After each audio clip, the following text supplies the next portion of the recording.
الذين أنعمت عليهم غير المغضوب عليهم ولا الضالين آمين. أعوذ بالله من الشيطان الرجيم. بسم الله الرحمن الرحيم. الحمد لله رب العالمين والصلاة والسلام على أبي القاسم الأمين وعلى آله وصحبه أجمعين. قال رب اشرح لي صدري ويسر لي أمري واحلل عقدة من لساني يفقه قولي.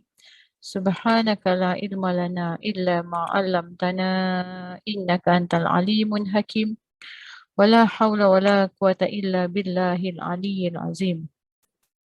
اللهم صل على سيدنا محمد الفاتح لما أغلق والخاتم لما سبق ناصر الحق بالحق والهادي إلى صراطك المستقيم وعلى آله حق قدره ومقداره العظيم. أعوذ بالله من الشيطان الرجيم. بسم الله الرحمن الرحيم. بسم الله رب العظيم ورسول الكريم والملائكة المقربين. الصلاة والسلام عليك يا سيدي يا رسول الله. خذ بيدي قالت سيلتي أدركني. لا إله إلا الله وحده لا شريك له له الملك وهو على كل شيء قدير. رضيت بالله ربا وبالإسلام دينا وبمحمد نبيا ورسولا. سبحان الله وبحمده عدد خلقه ورضا نفسي وزينة العرش ومداد كلماته. اللهم صل على سيدنا محمد وعلى آل سيدنا محمد. Assalamualaikum warahmatullahi wabarakatuh. Alhamdulillah, syukur kita kehadrat Allah Subhanahu wa taala di atas limpahan dan kurniaan yang Allah berikan kepada kita. Dapatlah kita bersama-sama ditemukan dalam majlis ilmu pada kali ini, menjadi pilihan Allah Subhanahu wa taala. Dapat Allah berikan kepada kita meneruskan pengajian berkitab secara mingguan kita. Moga-moga setiap apa yang kita pelajari, insya-Allah Allah akan berikan kepada kita kefahaman daripada segala sudut, daripada jasadiah dan juga kerohanian kita, insya-Allah.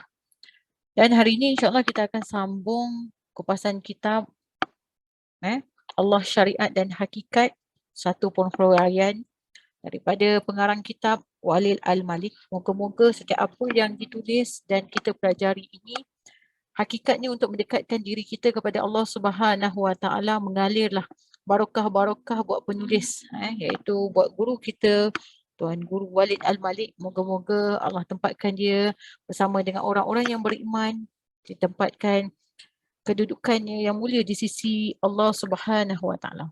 Maka insya-Allah kita akan sambung bagi siapa yang ada kitab pada muka surat 19, iaitu asas-asas ilmu tauhid, yang merupakan asas yang penting. Kita boleh panggil piling, boleh panggil foundation, yang sangat penting dalam kehidupan seharian kita, supaya hakikat dan tujuan kehidupan kita ini adalah untuk Allah Subhanahu wa taala dan juga untuk Rasulullah sallallahu alaihi wasallam.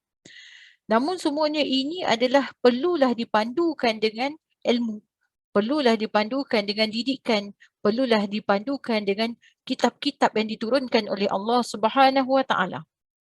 Sebagaimana yang kita tahu, kalau pada nabi kita Nabi Muhammad sallallahu alaihi wasallam, Allah Subhanahu wa taala turunkan kitab Al-Quran. Kalau kita tengok kepada Nabi Musa, Nabi Daud, iaitu kitab Taurat, kitab Injil. Dan ketika mana Allah menurunkan kitab itu, kitab-kitab yang diturunkan oleh Allah Subhanahu wa taala kepada Nabi Allah Musa, Nabi Allah Daud dan juga kepada Nabi kita Nabi Muhammad sallallahu alaihi wasallam ini, dia sebenarnya membina akan ketamadunan hidup ataupun penambahbaikan perkembangan dari segi kehidupan.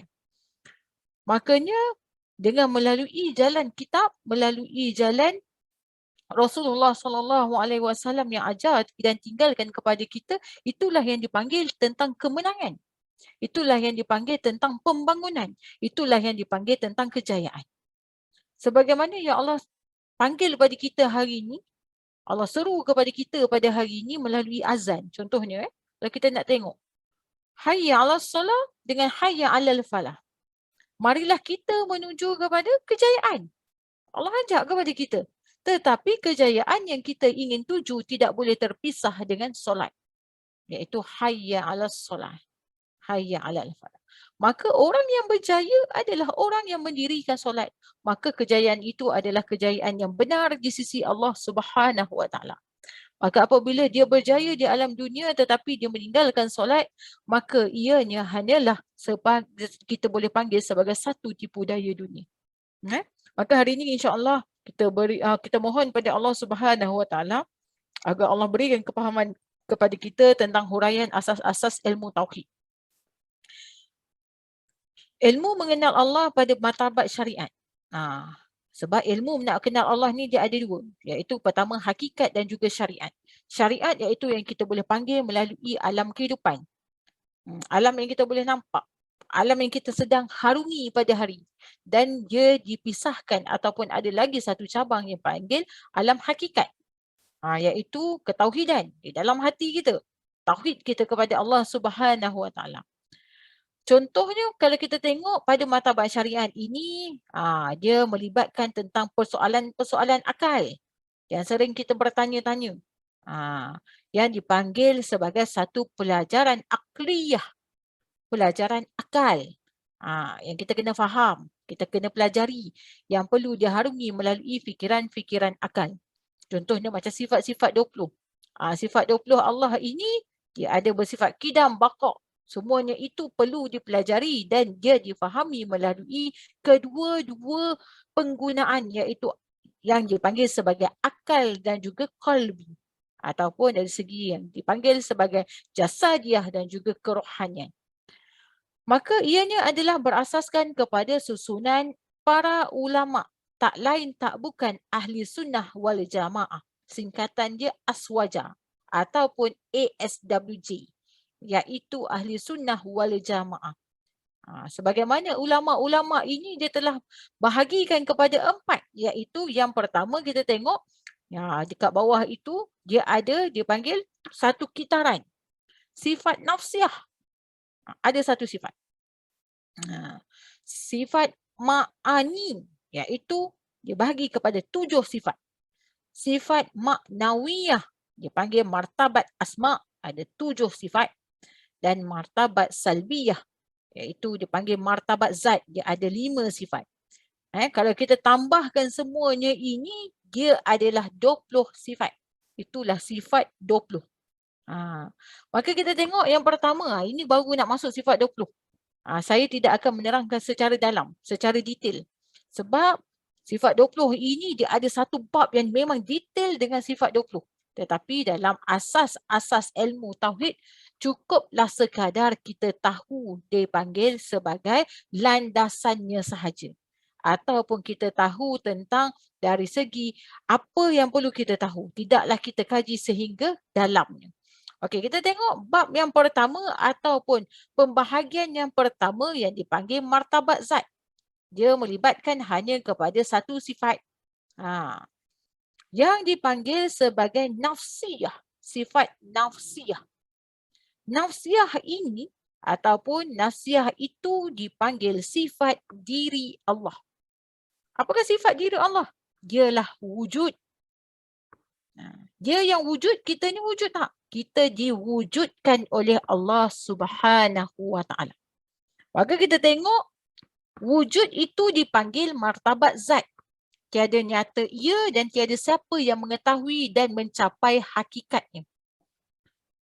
Martabat zat ni tak ada orang pun boleh hurai kecuali martabat itu adalah milik Allah Subhanahu Wa Taala sahaja. Dia tak boleh orang boleh hurai martabat Allah, keagungan Allah, kebesaran Allah ni tak ada orang boleh hurai. Walaupun dia setinggi mana pun. Maka kita tengok firman Allah Subhanahu Wa Taala, a'udzubillahi minasyaitonirrajim, la tudrikuhul absar wa huwal yudrikul absar wa huwal latiful khabir. Dia tidak boleh dicapai dengan penglihatan mata, sedang dia dapat melihat segala yang kelihatan. Ini yang dipanggil rahsia dalam rahsia. Mimpi di dalam mimpi. Ini contoh dia. Yang kita tak boleh nak cakap. Kan? Dan dialah yang maha halus lagi maha mengetahui. Siapakah dia itu? Allah Subhanahu Wa Taala. Kita tak boleh melepasi akan sempadan Laisa. Ada kita dengan Allah ni dia ada sempadan. Jangan lepas sampai sempadan Laisa. Dia ada satu sempadan yang kita pun dari segi kerohanian dan juga dari segi akal kita tak boleh lebih. Itu dipanggil martabat zat. Keagungan Allah. Dan ianya bersifat satu je, iaitu dialah wujud. Dia wujud dan dia mewujudkan apa yang ada dan apa yang kita nampak hari ini. Maka kalau kita pelajari, kita kena tahu bahawa cukuplah kita mengimani akan kenyataan tersebut. Cukuplah untuk kita tak payah lebih-lebih. Imanilah. Yakinilah. Cukup sekadar melalui kita nak kenal Allah ni melalui sifatnya. Itu senang kalau kita kenal daripada sifat asma' Allah. Ada yang panggil asma' wal sifat. Yang dipecahkan kepada nama Allah, sifat Allah dan perbuatan Allah. Nama Allah, sifat Allah, af'al Allah. Itu kita panggil asma' wa sifat. Maka Rasulullah lah yang menceritakan akan kewujudan Allah Subhanahu Wa Taala secara menyeluruh, menyambung akan perjalanan Rasul-Rasul yang terdahulu. Maka apabila Rasulullah Sallallahu Alaihi Wasallam dalam keadaan dia sakit, dalam keadaan dia dah sakit ni, dia bangun, dia tanya kepada semua para sahabat, adakah aku telah sampaikan semuanya tentang ajaran agama? Maka tolong accept nama Zaliha. Sekejap Kak. Zira, tolong Zira. Zira, okey. Okey, namun kalau kita tengok dalam perjalanan tersebut, kan, Rasulullah bangun, dia tanya kepada para sahabat, adakah aku ni dah sampaikan semua ni tentang agama ni? Maka jawab seluruh para sahabat, sudah ya Rasulullah. Qalu bala syahidna. Dia kata. Kemudian kali kedua Rasulullah tanya lagi, sudahkah aku ini menyampaikan semuanya tentang agama Allah? Maknanya nak kata sempurna. Dia jawab apa? Balas lagi para sahabat, ya Rasulullah. Kali ketiga Rasulullah tanya, sudahkah aku ini telah menceritakan ataupun menyempurnakan, telah menyampaikan tentang semua agama Allah? Jawab sahabat kata apa? Ya Rasulullah. Maka ketika itu derayan air mata para sahabat telah mula menitik-nitik. Sebab mereka tahu bahawa Rasulullah akan pergi meninggalkan mereka semua. Maka sebenarnya lepas wafatnya baginda Rasulullah Sallallahu Alaihi Wasallam, Islam itu dah sempurna. Agama kita dah sempurna. Dia bersifat ad-din. Sempurna, dah tak ada penambah dan penolakan. Sempurna dari sistem pembangunan, sempurna dari sistem kelayakan, pendidikan, sukan, semua sempurna. Tak ada satu pun yang tertinggal. Contoh kita kata hari ni orang meniaga. Agama tak ajar tentang meniaga. Tak, silap. Agama ajar. Kita ikut ke tidak? Sedetail-detailnya agama ajar. Cara kiraan untung rugi pun dia ajar. Cara kita menyantuni pelanggan pun dia ajar. Semua. Kita sebenarnya hidup yang tak boleh susah pun. Kita kena ikut je. Kata orang putih, follow like buffalo. Ikut je. Yang telah ditinggalkan oleh baginda Rasulullah Sallallahu Alaihi Wasallam. Jangan ada tanda tanya. Masalah kita tak nak ikut. Kita ni suka memandai-mandai. Maka kita tengok bagaimana kita kena yakin bahawa Allah itu adalah Tuhan kita. Hari ni kita tanya diri kita, adakah kita yakin Allah ni Tuhan kita? Pertama kita tengok, wujudnya alam ini pastilah ada pencipta. Siapa penciptanya? Allah. Siapa pencipta? Sebabnya, kenapa? Kenapa Allah nak cipta ini? Sebab Allah nak suruh kita beriman kepada Allah Subhanahu Wa Taala. Untuk kita syahadah, syahidna, bala syahid, beriman kepada Allah dan beriman kepada Rasul dan para Nabi. Maka siapa yang ceritakan tentang hal semua ini? Wujudnya Allah ini. Adakah Allah menceritakan tentang dirinya? Tidak. Diceritakan, diberitahu oleh Jibril kepada baginda Rasulullah sallallahu alaihi wasallam. Maka Nabi Muhammad lah yang perkenalkan Allah ni. Kalau kita tengok dalam hadis surah Al-Kursi, dia kata dalam ataupun surah Al-Ikhlas, sifat Nabi ini bersifat siddiq. Kita kena percaya apa yang Nabi cakap itu adalah benar. Maka bila kita faham dengan betul, maka kerana itulah hari ini ujian sakaratul maut, iblis akan mula menipu daya kita. Kalau kita tak faham dengan betul. Ini kena faham. Yakin Allah itu ada. Yakin wujudnya Allah, kita diwujudkan, alam ini diwujudkan oleh Allah Subhanahu Wa Taala. Allah ini bersifat kekal, kita bersifat binasa. Ini baru satu sifat yang dipanggil sifat nafsiyah. Satu sifat Allah, dia bersifat martabat zat. Dia bersifat wujud, wujud segala-galanya. Kita ambillah satu contoh. Contohnya contoh, ibu ingin jodohkan kita dengan jumpa seseorang. Kita tak kenal. Melalui recommendation. Dia kata, inilah, dia kata Ali ni bagus. Mak kita kenalkan ke kita. Dia ni banyak amal ibadah, dia kata kan. Bagus, mak tengok dia. Kita tak pernah kenal pun siapa Ali ni. Adakah kita yakin? Disebabkan kita percaya pada mak kita, apa mak kita dia bersifat tak pernah tipu kita, kita percaya tak? Percaya. Walaupun tak pernah jumpa. Kahwin tak? Kahwin juga. Sebab apa? Tu mak kita. Begitu juga apabila kepercayaan kita kepada baginda Rasulullah sallallahu alaihi wasallam dan seluruh para nabi dan para rasul menyampaikan tentang agama, walaupun kita tak pernah jumpa tentang Allah, tetapi apabila dia menceritakan tentang kewujudan Allah itu, kita percaya ke tak? Itulah tanda bukti keimanan. Tapi hari ini ramai yang percaya Allah itu ada. Bila diberi nikmat, bila bagi ujian, mana pergi Allah? Entah, tak tahu tah ke mana. Tak. Hari ni kita beramal, nak apa? Nak sihat, nak kaya, nak bagus, pangkat naik. Ada orang beramal nak pangkat turun? Tak ada. Ada orang beramal nak rugi? Tak ada. Sebab itulah kadang-kadang kita tengok Allah bagi pada kita ni baik sakit pun adalah rezeki. Baik kita ini diuji dengan fitnah pun rezeki. Ni dapat masuk kuliah ni rezeki. Ramai sangat ni sampai dah tak muat dah nak masuk. Tak tahulah admin tak accept agaknya. Tu yang duduk 3, 6, 7, 8 orang. Sebab terlalu ramai sangat. Kan? Ni rezeki lah 8 orang Allah pilih. Dalam beribu umat manusia. Apa alasan mereka? Sibuk ustazah, hari Senin ustazah. Anak sekolah. Macam anak saya tak sekolah. Tak. Syukur kepada Allah. Ada orang tu, ya Allah, minggu lepas lagi minta link. Contohnya, nak masuk. Punya nak masuk, tapi Allah tak pilih. Kita ni syukurlah Allah pilih. Bukan sebab kita hebat sangat pun. Tapi sebab Allah pilih kita. Syukur pada Allah. Terima kasih Allah. Allah nak kenalkan diri dia.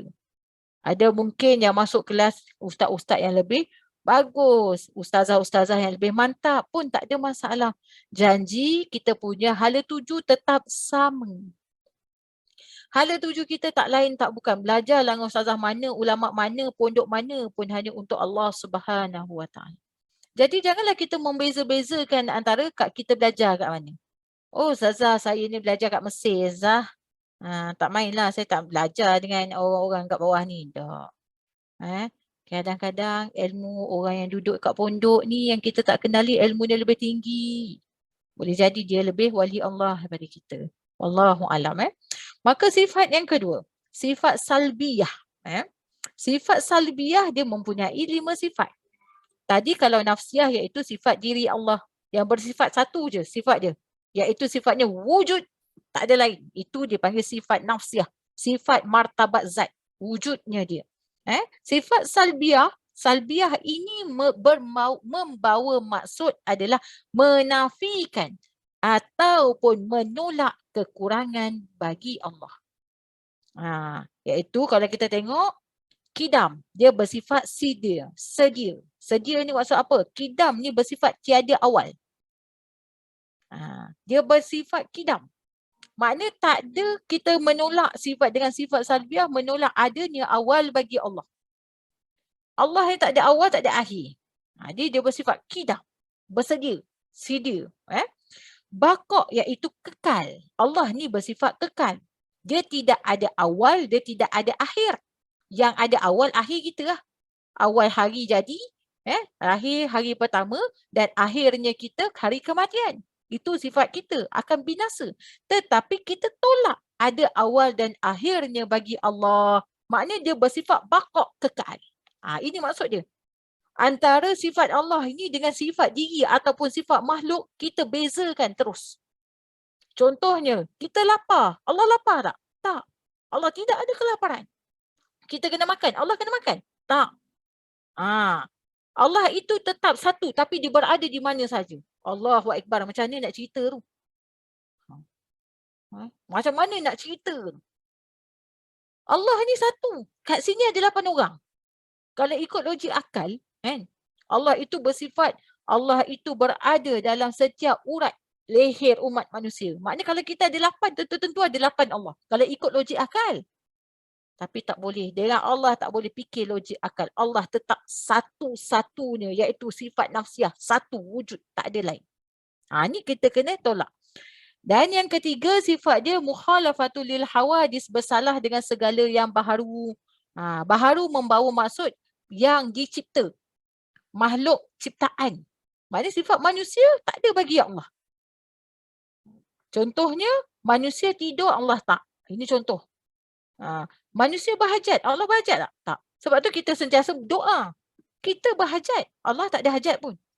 Kita berhajat kepada yang menunaikan hajat. Itu sifat hamba. Sebab tu kena doa. Lepas solat kena doa. Minta lah kat Allah. Walaupun lepas solat tu kalau ikutkan perkara baik. Tapi angkat tangan, ya Allah ampunkan dosaku, baru lepas solat. Kalau ikutkan dah tak ada dosa orang kata. Itulah kita panggil, kita adalah hamba yang berhajat. Tetapi Allah bukan. Contohnya, Allah makan, kita makan, Allah tak makan. Maka kita menolak segala penyerupaan bagi Allah. Jangan sesekali kita samakan. Contoh, yang biasa kita buat. Kadang-kadang lafaz mulut kita. Sebab itulah, bila kita belajar kitab ni, kita perbaiki sikit. Kita makan bukan makanan bagi kenyang. Yang kenyang tu Allah bagi. Macam mana nak cerita? Tapi kena makan. Kenyang itu Allah yang bagi. Tetapi kita kena makan baru rasa kenyang. Kenyang bukan diukur dari sikit ataupun banyak. Ada orang makan 8 pinggan tak kenyang-kenyang. Ada orang makan 8 suap kenyang dah. Sebab tu kenyang itu duduk di pada sifat Allah. Contoh kita minum air. Air bukan hilangkan dahaga. Yang hilangkan dahaga itu adalah Allah. Tetapi kita perlukan air. Lagi mencungak. Mencungak. Haus. Habis tu nak buat apa? Tak apa, duduk je. Tenung air, insya-Allah hilang dahaga. Itu makam wali Allah tu. Maksudnya, secara yang dipanggil syariat, kena ambil air dan minum. Lepas minum, lega. Hilang dahaga. Bukan air yang menghilangkan dahaga. Ini kita faham. Biasa kita lafaz apa dia? Itulah dia. Biasa. Makan ubat sihat. Ubat asbab yang bagi sihat Allah. Kalau sakit gigi kena makan ubat. Tapi tak dia cakap, lepas makan ubat ni sihat terus saya. Bukan. Syariat kena makan ubat. Tapi bagi sihat itu Allah. Tapi orang yang ada pegangan hati pada Allah, dia tak akan makan ubat. Ni jangan try test Kak Narifah. Kak Narifah makan konsum ubat kan. Dia pun nak test semenjak belajar ya bang. Saya ni yang belajar kitab syariat hakikat, Ustazah kata kan, kita kalau ilmu tinggi hakikat tinggi tak yang kau ubat, Ustazah kata dia pun test, esok collapse. Dah lah. Tuan datang jumpa saya. Kenapa Ustazah? Maknanya kita belum sampai satu tahap. Alhamdulillah saya 7 tahun tak pernah makan ubat klinik. Ada proses tu. Tapi jangan try test. Saya tak berani. Kalau yakin boleh buat. Kalau tak yakin jangan salahkan saya. Ini kena ada hakiki dan hakikat. Pergi jumpa doktor. Memanglah jumpa doktor. Hari tu jatuh gedebuk-gedebak tu mestilah jumpa doktor. Takkan tak jumpa doktor tak? Tak apa, Allah ada. Sekali pendarahan kepala. Padahal muka situ. Contohnya kan. Kita biasa. Pada hakikatnya kita tengok bagi masa. Rasa tak boleh sangat. Okey, jumpa doktor. Doktor tu siapa? Ahli Allah. Jangan kita sakit pergi jumpa mekanik. Memang kena penampung dengan mekanik. Dah kenapa kak? Sakit kepala tak tahulah tokek. Ya. Jumpa ahlinya. Salah tak? Tak salah. Bila kita berjalan jumpa ahlinya. Okey, dia pun cerita gedegang-gedegung. Dia kata, nak ubat. Ni nak test ni. Saya yelah. Makan ni kalau sakit sangat makan. Saya, ya. Takkanlah kita nak syarah pula kat doktor tu kan. Doktor saya, alhamdulillah 8 tahun dah tak pernah makan ubat. Saya hakikat. Kak Norifah jangan try test. Esok-esok mana tahu kan nak tunjuk belajar kitab. Maka sebenarnya kita ni kena ada perjalanan. Masa dulu kan sikit-sikit sakit kepala ubat dulu. Sakit kepala ubat dulu. Tak tahu macam mana tak Allah ajar saya ni lah kan. Memang tak boleh dengan ubat. Sampai hari ni. Doktor bagi ubat macam tu dia bagi, macam tu saya bawa balik. Cukup masa expired buang tu sampah. Takkan lagi klinik tak nak ambil ubat kan. Memang ada penampungannya kita. Kita jangan gaduh pula kat situ. Maknanya kena ada pertautan. Cuma kita ni yakin pada Allah kena padu. Sebab itulah. Boleh je kalau nak try test. Nak try lepas tu test. Pergi pasar tak payah buat duit. Dengan harapan mendapat beli ikan percuma. Tu kena ada sesi iaitu kita panggil perjalanan. Boleh tahu lah hakikat saya bang sekarang dah kuat. Esok saya nak pergi pasar bang. Nah duit yang tak payah bang. Semenjak saya belajar tentang hakikat ni bang. Rezeki kat tangan Allah. Kita pun belagak pergi. Pergi pasar jumpa Pak Mael. Ikan tenggiri 2 kilo. Selalu beli sekilo tak? Sekali Pak Mael kata, total semua 78 ni kak. Kenapa nak kena bayar? Itu makna belum sampai. Ada orang, dia boleh sampai. Tapi kena ada perjalanan. Perjalanannya selalunya dengan amal dan juga perjalanannya kena lalu dengan musafir. Saya tak nak buat dah. Jangan tanya, Ustazah bolehlah kita try test sekali Ustazah. Saya dah cukup serik dah dengan zirah. Kita orang kena buat teknik ni. Tapi teknik ni berjaya tak? Berjaya. Ini tak tipu punya. Kerat jari saya tak tipu. Berjaya puan-puan sekalian. Tapi ni padu dengan Allah. Memang kena padu. Hari ni bukan padu dah, dia longgar sikit. Amal kurang lah, longgar sikit. Sebab apa? Allah tu dia akan bagi bila kita perlu. Contoh ketika kita lapar. Pergi musafir, duit tak ada. Dah tahu duit tak ada. Perut lapar kan? Allah tidak pernah menzalimi kita. Yakin Allah bagi rezeki. Lapar siapa bagi? Allah bagi. Allah tahu tak kita tak ada duit? Allah sifatnya Al-Alim. Dia tahu. Takkan Allah nak zalimi diri kita. Maka cukup masa kalau first 1 jam yang pertama lapar tak dapat. Masa 2 jam yang kedua tak dapat. Allah akan bagi tepat pada masanya. Mungkin jam yang kelima. Mungkin hari yang kelima baru dapat makan. Mungkin. Tapi Allah tidak pernah menzalimi diri kita. La ilaha illa anta subhanaka inni kuntu minas solimin. Saya pernah melalui fasa dengan Hazirah. Kita pergi Indonesia Hazirah. Berapa hari? 16 hari. Ni nak uji tauhid. Tahu cerita ni Kak Norifah, saya pergi beli tiket. Pergi je Kak Ani. Pergi tiket, pergi je. Balik tak beli tau. Gila ke tak nak balik? Duit kat tangan ada 1,000 Malaysia. Nak duduk lebih kurang 16 hari kat Indonesia. Bukan satu tempat Kita jelajah daripada satu tempat. Bandung, Jakarta. Mana tah lagi. Sepanjang Indonesia tu. Naik. Tiba masa nak balik duit tak ada. Rasa-rasalah kalau Kak Ani. Seram tak? Nak balik seram kan? Macam mana masa tu? Handphone ni ada satu je yang ada apa orang kata top up. Kita tak top up dua-dua handphone sebab nak jimat. Satu je iaitu telefon Zirah. Macam mana nak buat ni? Zirah kita dah nak kena balik, duit dah susut ni Zirah. Ya Allah, ni angkat tangan ni. Angkat tangan ya Allah, tolong Allah. Jika agendamu untuk kami balik, kami akan balik. Kita boleh minta pertolongan orang Malaysia. Kat guru kami atau kawan-kawan kami. Tahu apa guru kami kata? Belum agenda Allah untuk dia orang balik. Jangan cek pasal. Nampak? Balik sampai Allah bagi duit. Gila ke apa? Kita duduk kat dunia tau. Allah ajar, jangan minta dengan manusia. Jangan minta dengan manusia. Saya dengan Zirah masa tu dah terkulat-kulat. Ya Allah, nak balik Zirah weh. Nak balik. Cukup masa, tak ingat masa tu ada seorang sahabat, dia mesej daripada KL lah. Mesej tanya apa-apa. Pak, masuk duit. Apa lagi, beli tiket balik lah. Saya minta padu ni. Duit ada kena telan dengan Big Pay. Nampak? Kita orang punya duit masa tu kena telan lebih kurang 700 Malaysia. Maknanya 2 juta duit Indonesia. Itu je duit ada kat ni masa tu kat tangan. Ya Allah, saya dengan Zirah terduduk masa tu. Macam mana ni Zirah ni? Duit dah tak ada ni. Allahu Akbar. Tapi itulah sebenarnya. Bila nak ada perjalanan keyakinan dengan Allah.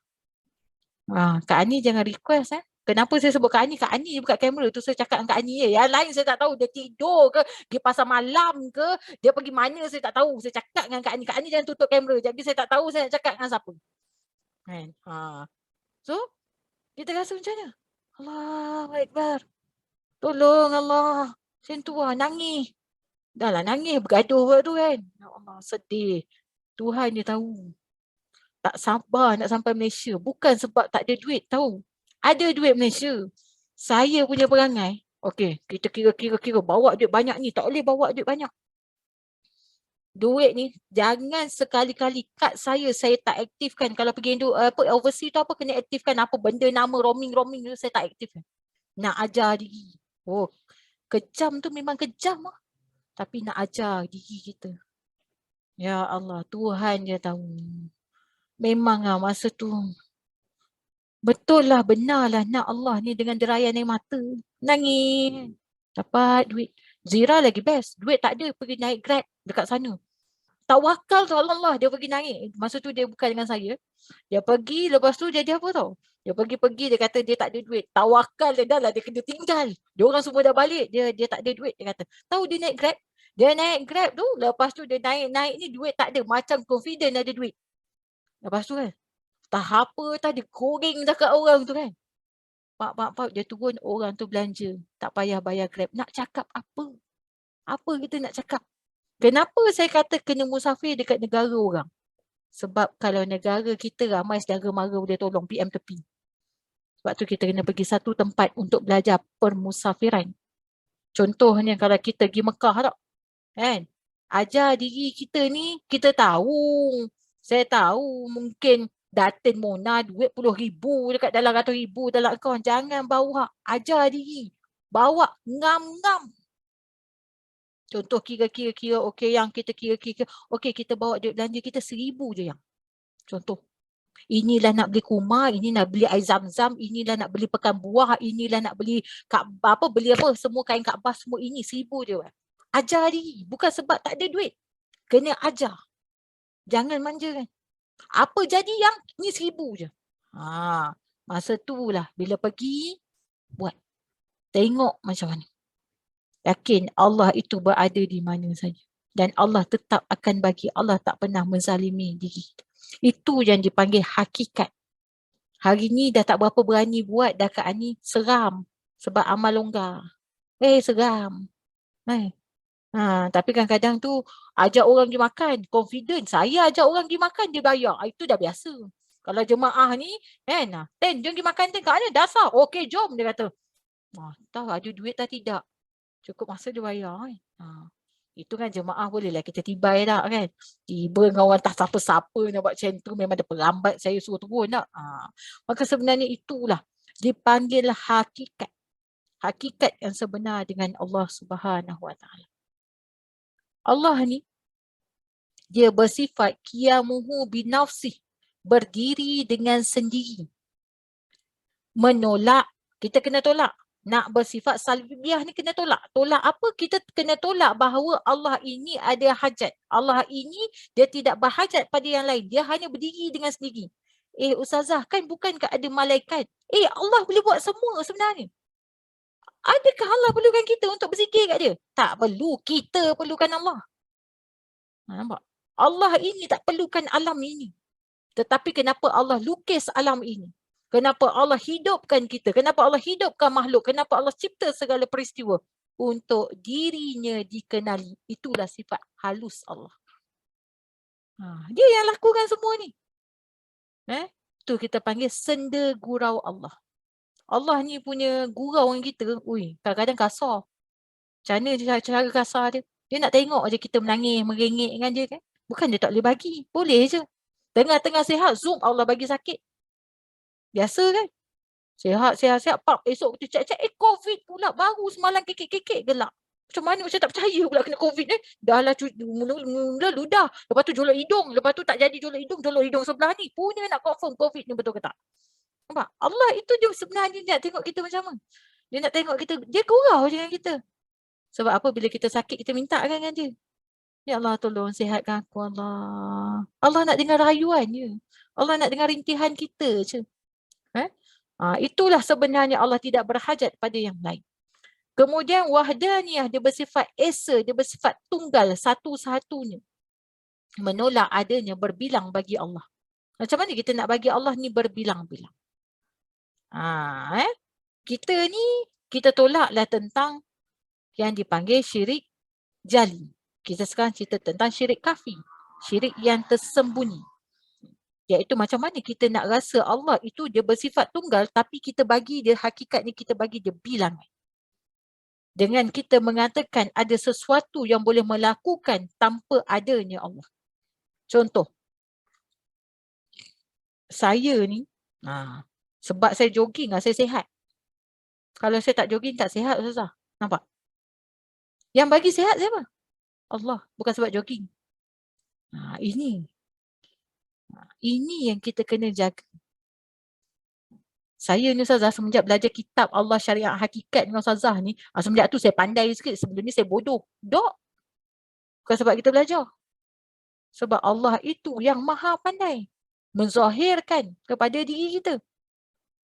Saya perantara postman.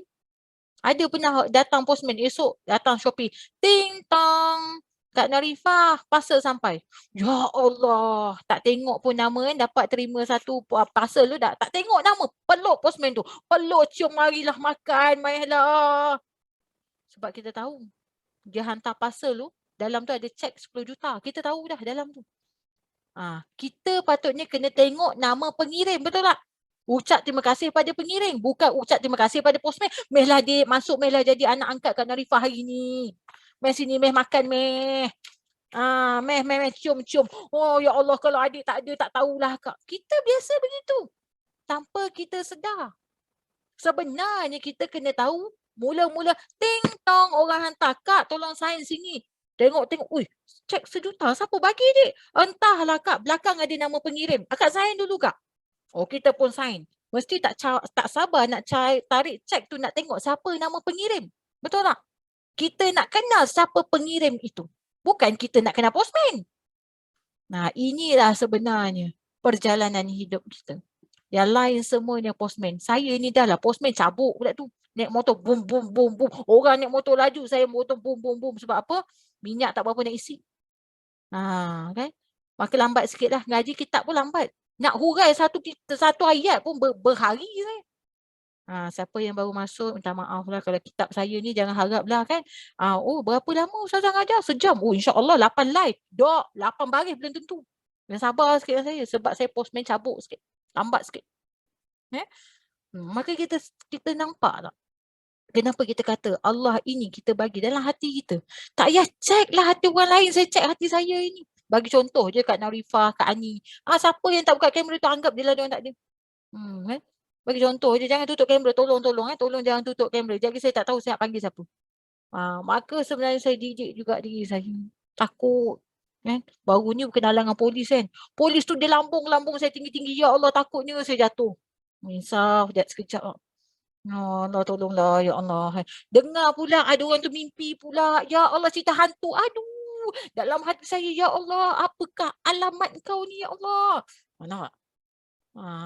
Sebenarnya kita ni kena sentiasa ingatkan diri. Semua tu Allah punya, bukan kita punya. Allah tak bagi pinjam, Allah bagi kurnia. Maka jangan kita mengadakan sesuatu selain daripada Allah. Yang kalau yang tak ada, yang memang kita tak boleh hidup macam ni.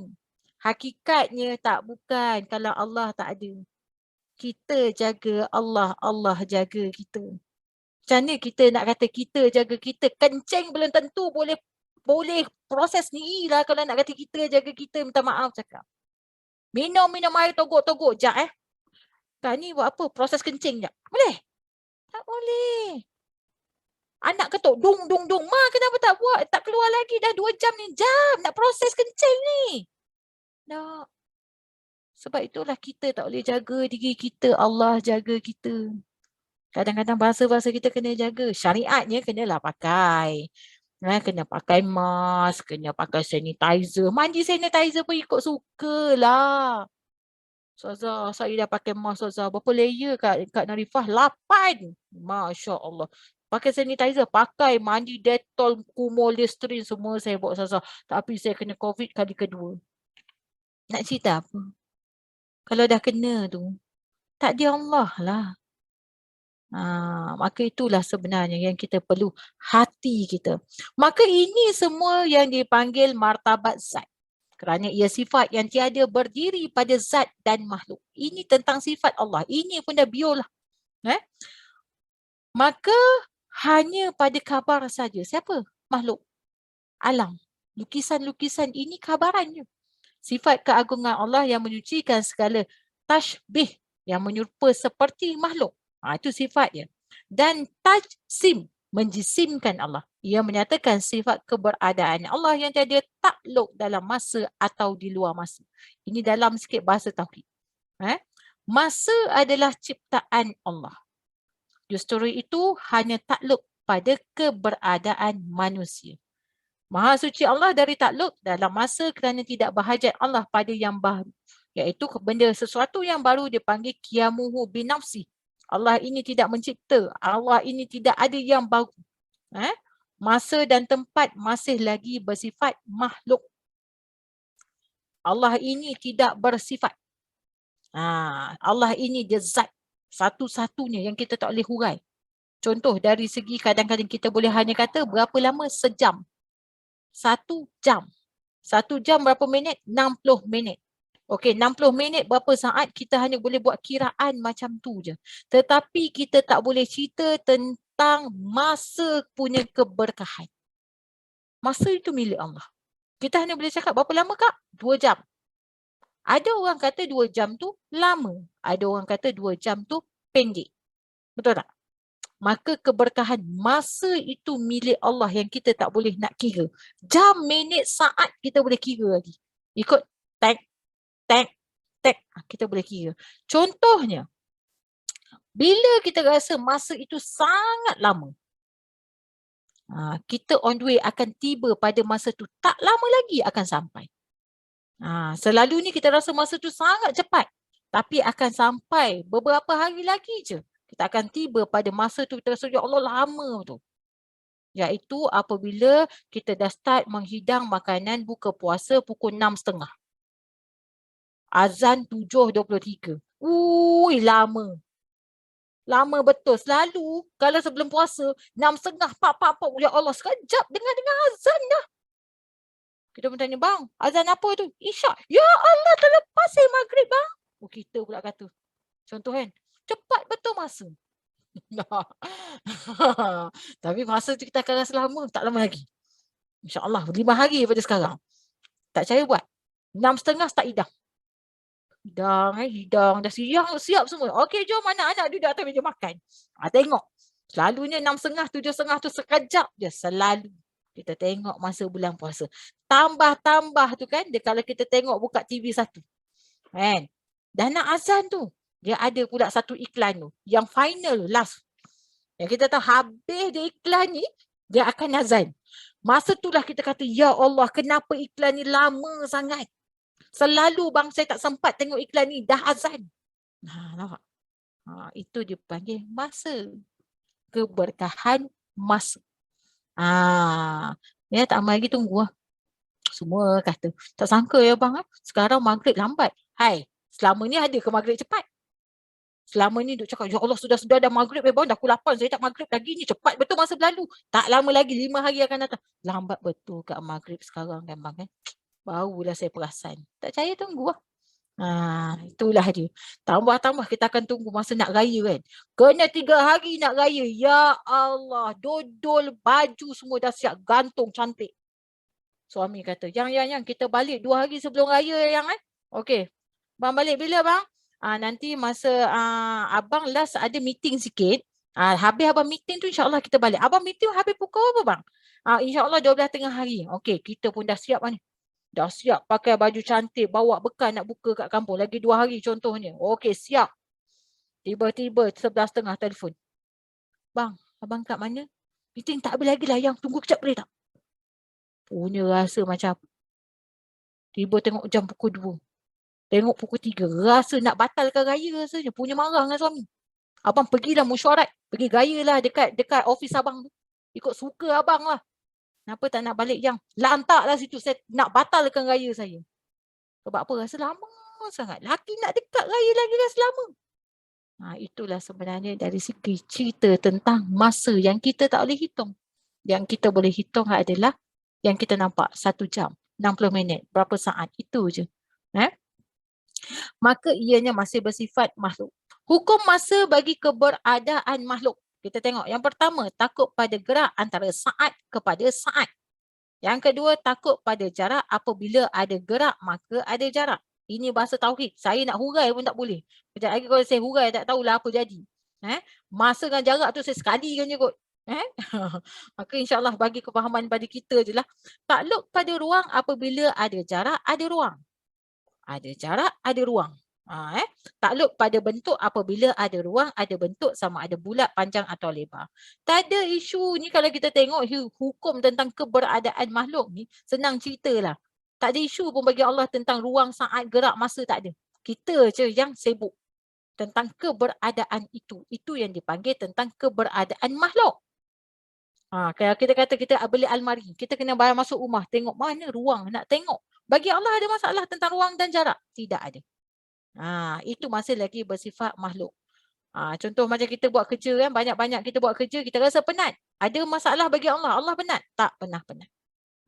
Maha suci Allah yang keberadaannya bersifat takluk pada masa atau di luar masa. Kalau kita tengok maha suci Allah ini, dia dengan lafaz subhanallah. Apabila keberadaan Allah tiada dalam masa, maka dengan sendiri wujudnya tiada takluk dalam hukum masa. Ini adalah yang kita panggil sifat Allah. Apabila keberadaan Allah tiada dalam masa, Allah tak perlukan masa, kita yang perlukan masa. Maka dengan sendiri wujudnya, siapa wujudnya? Allah itu dalam hukum masa. Kita tengok keberadaan wujud Allah yang bersifat wajib. Dia tidak takluk pada gerak ataupun diam. Kita perlu ada takluk pada gerak, takluk pada saat, kepada saat. Apabila bergerak ada masa ni. Pada Allah tidak ada. Tiada takluk pada jarak. Kita ada juga jarak. Okey, sini ke Shah Alam berapa kilometer? Okey, lebih kurang 23 kilometer. Berapa masanya? Lebih kurang 23 minit. Ada kiraan. Bagi Allah tidak ada jarak. Unlimitation. Orang kata. Infinity bagi Allah. Tiada takluk pada ruang dan tiada takluk pada bentuk. Kita masih ada takluk pada bentuk. Nak tengok ruang tu ada bulat ke, sengah, 3 segi ke, bintang ke. Maka wajib bagi Allah bersifat salbiah, yakni tiada permulaan. Allah ni dia tak mula dan juga dia tidak ahli. Dia tidak berhajat pada yang baru. Maknanya tak ada apa pun yang baru. Dia bersifat dia lah kekal, wujudnya dia. Kita lah yang mewujudkan sesuatu yang baru. Contohnya Cara wujudkan sesuatu yang baru, cipta kereta. Bagi Allah tidak ada. Dia bersifat satu-satunya. Yang ada terzahir ini masih bersifat makhluk dan akan binasa. Tiada menyamai apa yang baharu dan bersifat tunggal. Satu-satunya. Dia tidak boleh ada duplication. Maka wajib baginya tiada pergerakan, tiada diam, tiada dalam jarak, tiada dalam ruang, tiada dalam apa jua bentuk. Wujud Allah tiada dalam ruang dan di luar ruang. Ini dah tentang zat Allah. Jangan tanya saya macam mana Ustazah nak cerita. Saya pun tak boleh nak cerita. Sebab zat Allah tidak boleh kita hurai tentang agungnya dia. Maka kalau kita nak pelajari ini semua bukan wujud dengan akal. Sebab apa? Akal kita bersifat lemah. Dia wujud dengan rasa. Rasa itu duduk pada apa? Qalbi. Qalbi itu apa? Hati. Hati itu apa? Kedekatan, kerohanian kita dengan Allah. Maka kalau kita tengok dalam kehidupan kita, apabila kita punya kedekatan kerohanian kita makin dekat dengan Allah, maka jasmani kita makin kuat, makin hebat untuk menentang akan kebatilan. Kenapa kadang-kadang kita rasa takut-takut nak menegakkan akan kebenaran, nak menyebarkan tentang agama kerana kerohanian kita masih lemah. Maka macam mana Allah ni nak didik kita ni? Kak Ain baru buat program, dia tahu lah. Macam mana dia kena tempiah. Baru ni buat program kat masjid. Dia kata lepas subuh dia seorang-seorang hantar mesej. Ni tak dapat datang, ni tak dapat datang. Dia kata dah siapa pula nak datang. Lumrah seorang PIC dia akan berasa, ya Allah. Dia mesti berasa. Takkanlah, tak apa Allah ada. Biarlah orang tak datang pun. Boleh tu? Tak. Lumrah kita mesti kita akan rasa, ush, berasa tak ni?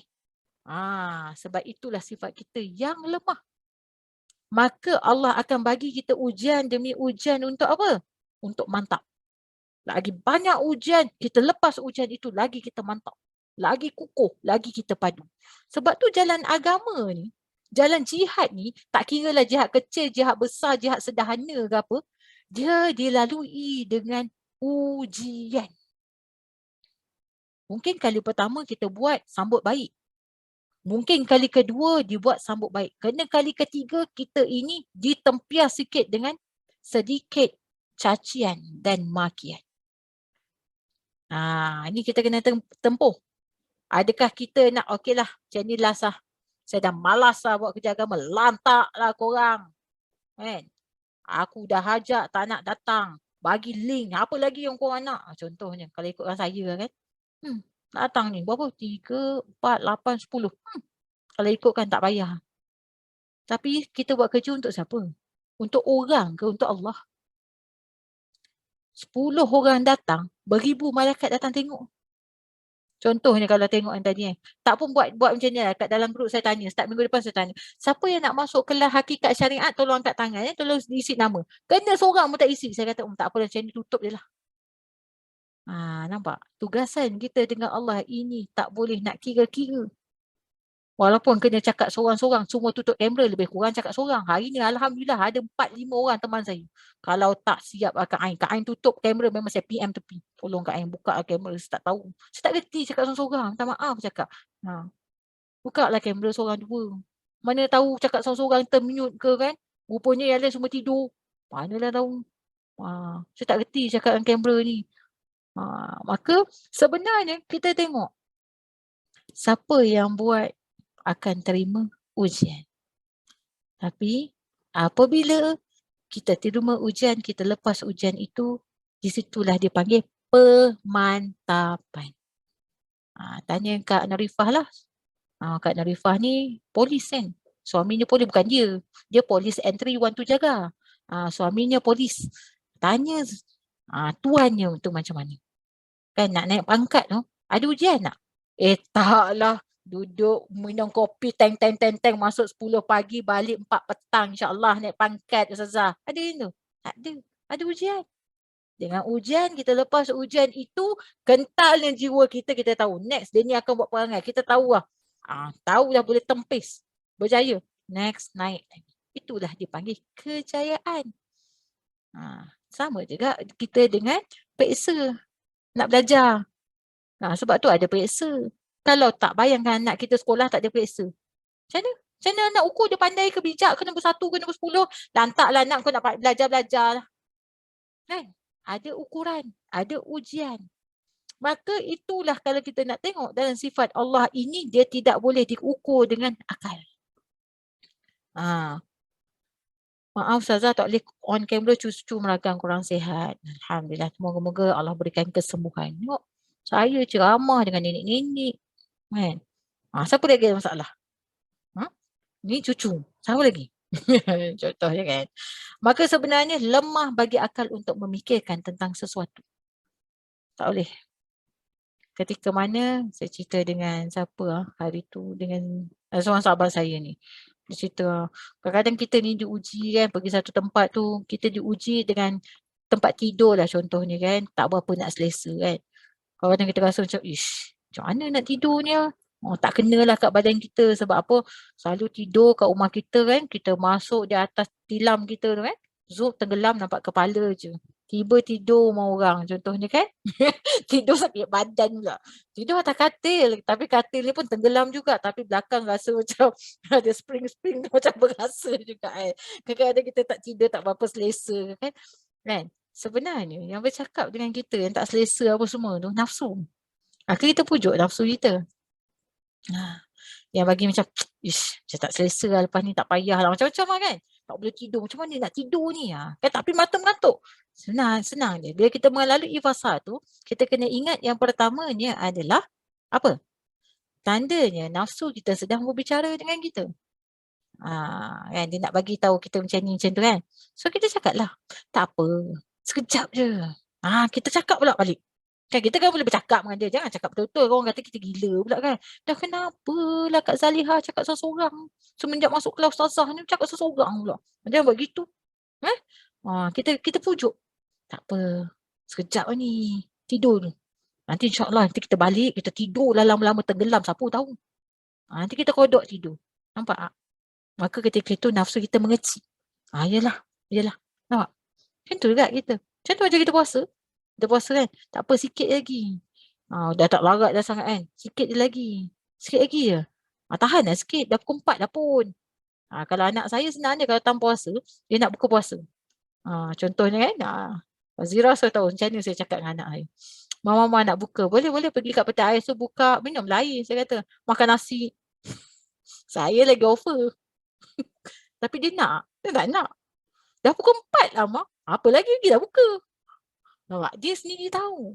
Dia mengada-ngada je dengan kita kan. Lagi kita kata jangan, lagi dia buat. Lagi dia nak. Kalau saya senang. Sebab dia tahu kena ganti puasa. Dia perit nak ganti puasa tu. Puasa 6 pun bersama-sama pun perit. Apatah lagi nak ganti puasa. Maka tidak adalah bagi mereka yang dia puasa 30 hari genap tanpa ganti puasa. Dia tak rasa peritnya orang kena ganti puasa ni. Lain macam rasa. Sebab tu mungkin Allah bagi pahala tinggi. Maka insyaAllah siapa yang tak, dia kadang-kadang bila buat puasa dia puasa 30 hari. Mungkin Kak Zaliha, Allahu'alam, saya tak tahu. 30 hari ni genap. Tak apa Kak Zaliha, kita bersama-sama lah, ganti bersama-sama ya. Untuk merasai. Sebenarnya itulah yang kita panggil bagaimana nak kecilkan nafsu. Boleh nafsu ni. Kita kena ada nafsu. Jangan buang nafsu. Lain macam tak ada nafsu ni. Makan tak ada nafsu apa jadi? Sedap kat Narifah, entah. Sedap ke pedas ke manis ke masa entah, tak tahu rasa apa. Tak sedap kan? Contoh kalau kita tak sihat, kan? Rasa tak tekak sakit kan, dia rasa tak ada. Hidanglah beef stick ke, ayam golek ke depan mata kita ni, makanlah selagi boleh makan. Tapi kalau tak ada rasa, sedap. Sebab itulah kita ni hidup kena ada nafsu juga. Jangan buang nafsu. Kadang-kadang orang kata, saya Ustazah nak belajar buang nafsu. Jangan. Nak ibadah kena ada nafsu. Baru best. Kan? Baru rasa seronok. Nak beribadah. Nak lawan nafsu ni. Nafsu kata tidur. Jangan. Selawat tafrijah tak habis lagi. Takut Ustazah cek. Sekejap lagi. Saya kan cek pun. Tak. Dia rasa macam takut seakan-akan dengan saya lah. Saya kan ada kat rumah dia pun. Rasanya dia berasa. Kan? Sebabnya kita sebenarnya kita sedang dengan nafsu kita. Nak tidur ni alas sikit je lagi. Habis ni. Itulah dalam pembentukan nafsu dan juga mengecilkan nafsu. Ajar.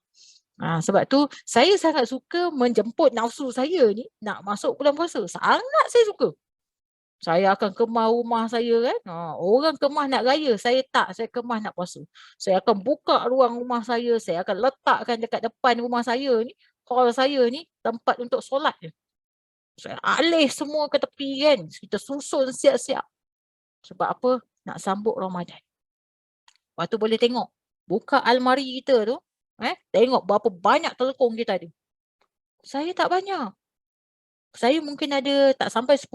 Mungkin Kak Ain ada 36. Maka gunakan sehabis ni. Cek. Pakai, tukar. Kita macam ra'i kan. Sonok. Al-Quran. Kan? Al-Quran kita ada. Jangan pakai Al-Quran sama. Ada Al-Quran nak dekat 30 juzuk, 30 jenis Al-Quran. Guna. Satu hari, satu juzuk. Guna. Rasa sonok. Tapi Ustazah tak boleh lah, tak tanda. Saya buat macam tu. Quran dalam bilik lain, Quran kat depan lain, Quran dekat atas meja ni lain. Maka saya buat apa? Ni, kita ada khidmat ni, guna ni. Tangkap gambar. Apa masalah? Nak ra'i kan? Baru rasa sonok. Kan?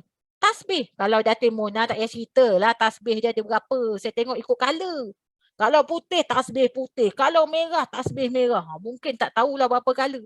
Kita guna ra'i kan? Allah marah. Tak. Ya Allah marah membazir. Itu masalah kita. Bang, saya nak beli tasbih bang Ustazah jual. Saya tak jual pun. Kan? Guna. Selagi boleh tasbih guna. Jangan duk guna tasbih lusuh. Dia tak sonok. Dah lah tambah nak putus ikat pula getah tepi. Sonok tak sonok. Manusia dominan dengan sesuatu benda yang baru. Tambah perempuan. Sejadah. Saya Alhamdulillah Allah bagi sejadah. Terima kasih siapa yang bagi sejadah. Saya dah lama berkenal sejadah tu. Saya dapat, wah. Nak beli tahan nafsu. Alhamdulillah. Sebab kata bahasa kita lah Kak Narifah. Jackpot dapat. Seronok rasa. Tak payah beli kan. Bukan tak ada duit nak beli. Memang tak ada duit pun nak beli. Tanya berapa ringgit? Tak jadi. Tanya dah banyak kali. Bangla tu pun dah bosan dengan saya. Tiba kali ni Allah bagi tak sabar sambut Ramadan. Nak letak, nak bentang, nak letak lumur ni. Lumur apa? Minyak kasturi. Ada orang tapau 4-10. Dia tapau minyak kasturi. Apa lagi? Kita nak ra'i. Nampak?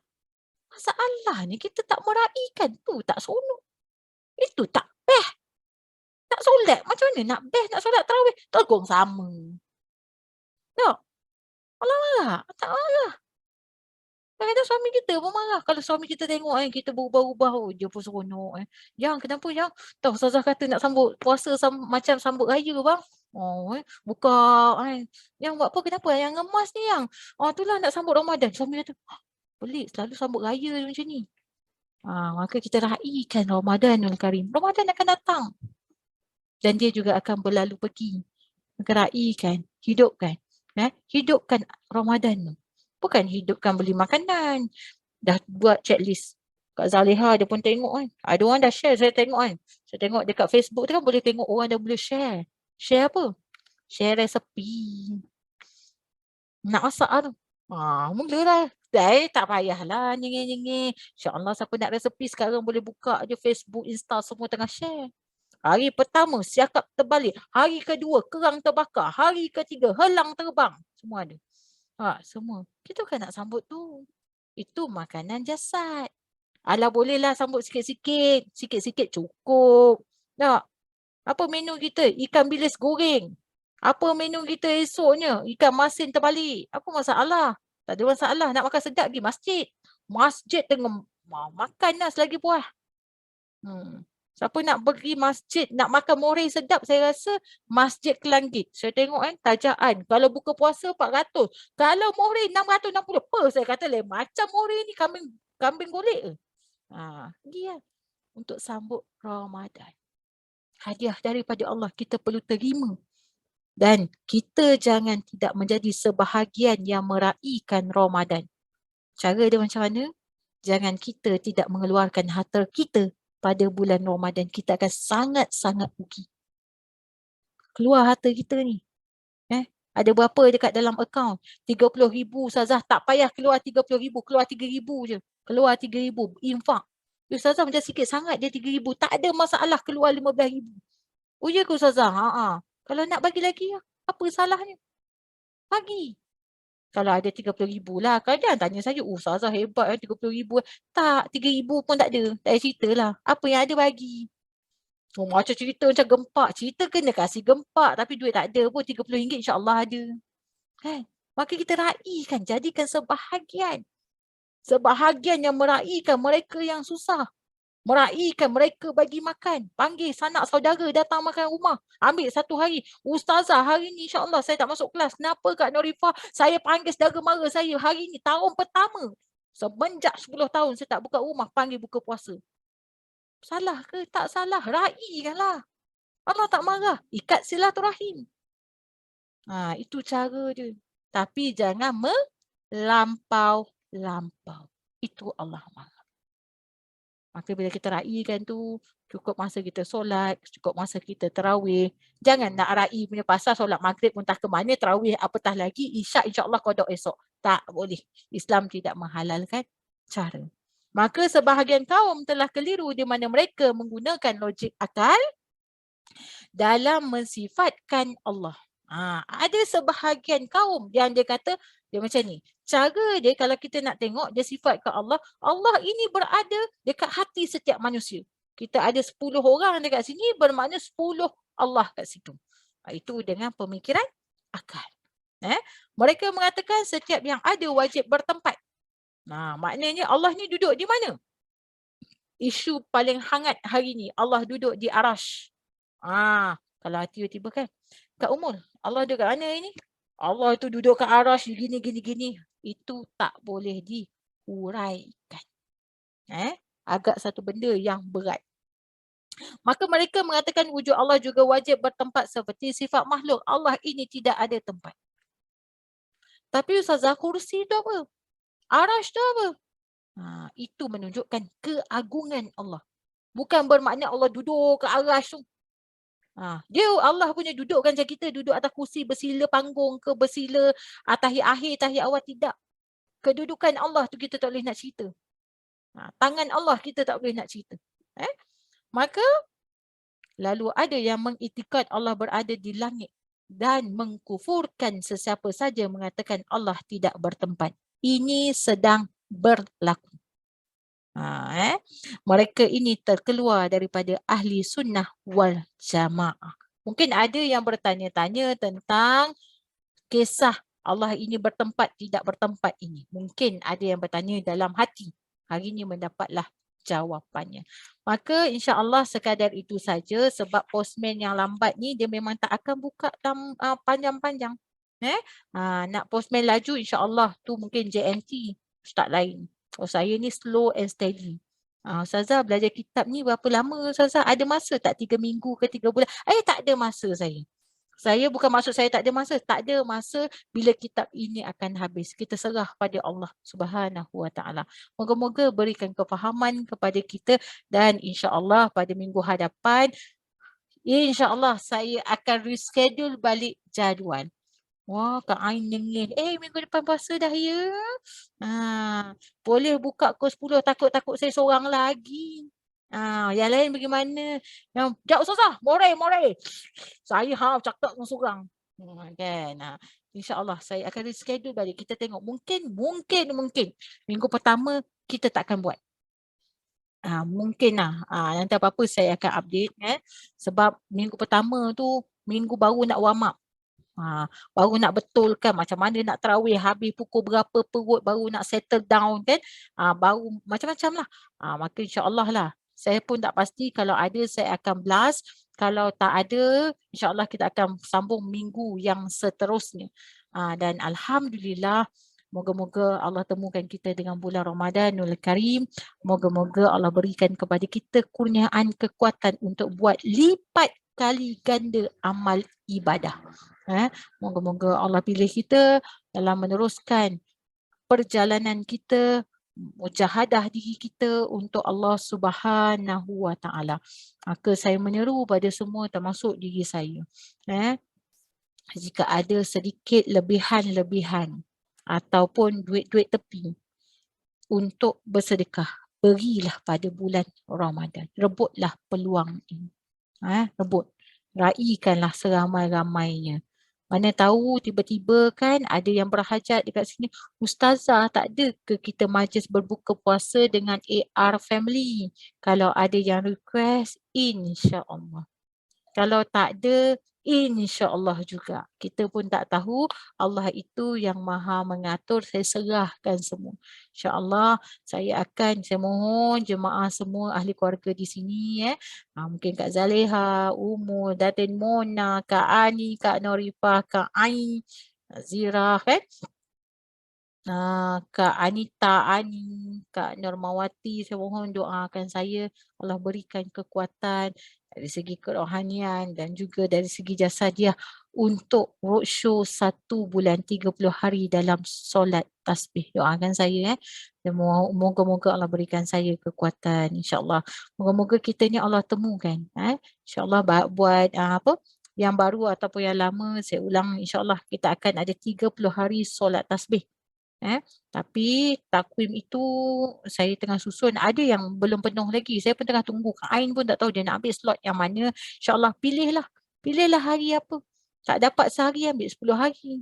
Bukan 10 hari kat tempat anda. Tak 10 hari bersama-sama dengan saya. Tak boleh lah Ustazah 10 hari, ambil 20 hari. Ustazah 20 hari berat betul. Tak ambil 30 hari insyaAllah. Kita selalu nak ambil yang sikit, betul tak?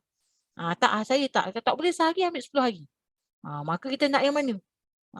Maka tanamkan niat, moga-moga Allah pilih kita semua, moga-moga Allah didik kita, dekatkan diri pada Allah Subhanahu Wa Taala, moga-moga Allah terima segala amalan kita, Allah terima segala ibadah kita, Allah berikan kepada kita kedekatan pada Allah Subhanahu Wa Taala, Allah bukakan jalan pengampunan buat kita sepanjang bulan Ramadan ini insya-Allah.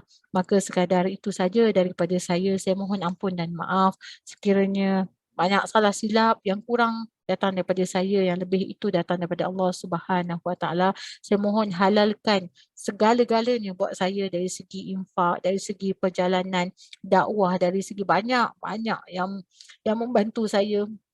Dari segi dana-dana saya tak boleh nak balas, melainkan moga-moga Allah limpah kurniakan kepada semua yang terlibat ini dengan syurga tanpa hisap. Itu saja yang mampu saya ungkapkan. Maka sekadar itu saja, saya mohon ampun dan maaf. Selamat hari puasa, maaf zahir dan batin. Wabillahi taufik. InsyaAllah kita tangguh dengan tasbih kifarah dan juga surah Al-As. Bismillahirrahmanirrahim. Subhanakallah wa bihamdika asyhadu an la ilaha illa anta astaghfiruka wa atubu ilaik.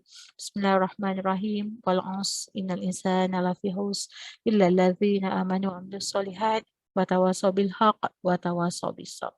Wabillahi taufiq wal hidayah. Assalamualaikum warahmatullahi wabarakatuh. Waalaikumsalam Ustazah. Ustazah. Terima kasih. Selamat berpuasa. Terima kasih Ustazah. Sama-sama. Terima kasih Ustazah. Assalamualaikum. Waalaikumsalam warahmatullahi wabarakatuh.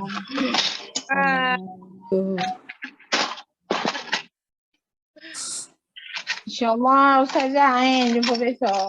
InsyaAllah. Okay, Assalamualaikum.